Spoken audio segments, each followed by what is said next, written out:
మీ business ఏదైనా మీ ఊర్లో promotion చేయాలంటే అది సుమన్ టీవీతోనే సాధ్యం. ఇప్పుడే సంప్రదించండి.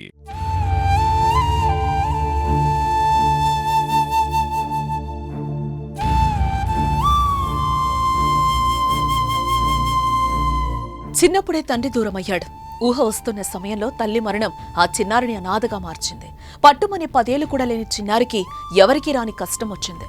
ఈ లోకంలో ఎవరూ లేక ఒంటరిగా మారిన ఆ బాలికను చూసి ఊరంతా కంటతడి పెట్టింది. తల్లి అంత్యక్రియల కోసం డబ్బులు లేక ఆమె మృతదేహం వద్దే యాచించిన ఆ చిన్నారిని చూసి ఆ ఊరి గుండె బరువెక్కింది. దీంతో దాతలు ముందుకొచ్చి చిన్నారికి అండగా నిలిచారు.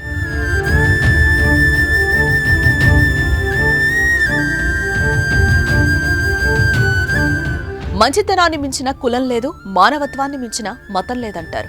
ఎన్ని కష్టాలు ఎదురైనా మంచిని పంచేవారికి భగవంతుడు తప్పక ప్రతిఫలాన్నిస్తాడని పెద్దల నమ్మకం. మంచితనం వల్ల లభించే ఫలితాన్ని మాత్రం ఏ తుఫాను అడ్డుకోలేదు.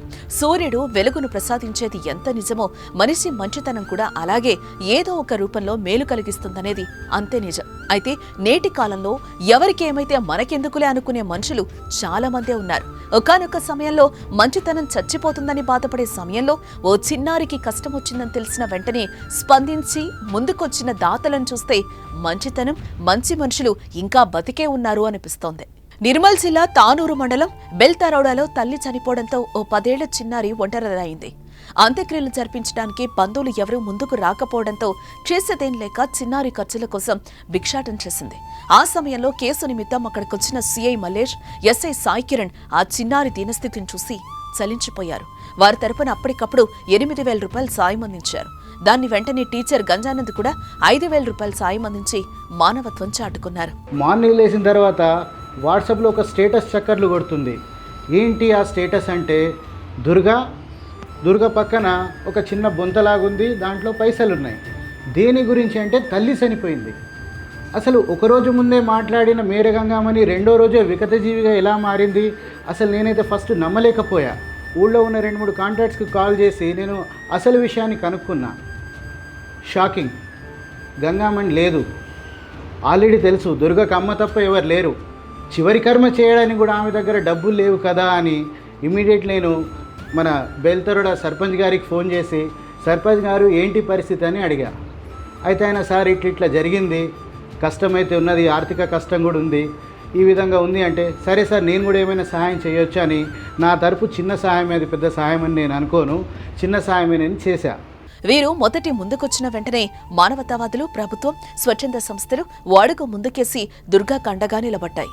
తానూరు మండలం బెల్తరోడ గ్రామానికి చెందిన మేర గంగామణి అను ఆమె ఈ నెల 17వ తారీఖు రాత్రి సమయంలో ఆత్మహత్య చేసుకొని చనిపోవడం జరిగింది. ఆమెకు 11 సంవత్సరాల కూతురు ఉంది. ఆమె భర్త కూడా గత 10 సంవత్సరాల కిందట చనిపోయినాడు. అయితే ఇప్పుడు ఆ చిన్నారి యొక్క తల్లిదండ్రులు ఇద్దరు కూడా చనిపోయి ఆమె అనాథగా మారడం జరిగింది. అయితే ఆమె తల్లి యొక్క అంతిమ సంస్కారాలు చేద్దామన్నా డబ్బులు లేని పరిస్థితి చూసి మా ముదోల్ పోలీస్ ఆధ్వర్యంలో మేము ఆర్థిక సహాయం చేయడం జరిగింది. ఆమె యొక్క భవిష్యత్తు కూడా చాలా అధ్వాన పరిస్థితిలో ఉంది. అయితే ఆమె భవిష్యత్తులో ఆమె ఎడ్యుకేషన్ పరంగా కానివ్వండి, ఆమె హెల్త్ పరంగా కానివ్వండి, ఆమెకు అన్నీ మంచి జరగాలని మా ముదోల్ పోలీసుల తరఫున మేము కోరుకుంటున్నాము. నిన్న మొన్నటిదాకా ఒంటరి భావన కలిగిన దుర్గాకు దాతలిచ్చిన ధైర్యం 1000 ఏనుగుల బలాన్నిస్తుంది. మేమున్నామంటూ పలువురు దాతలు ముందుకు రావడంతో గ్రామస్తులు హర్షం వ్యక్తం చేస్తున్నారు. మానవత్వం మంటి కలిసిపోతున్న రోజుల్లో మంచి మనసున్న మీరే రియల్ హీరోలంటూ పొగడ్తలతో ముంచెత్తుతున్నారు.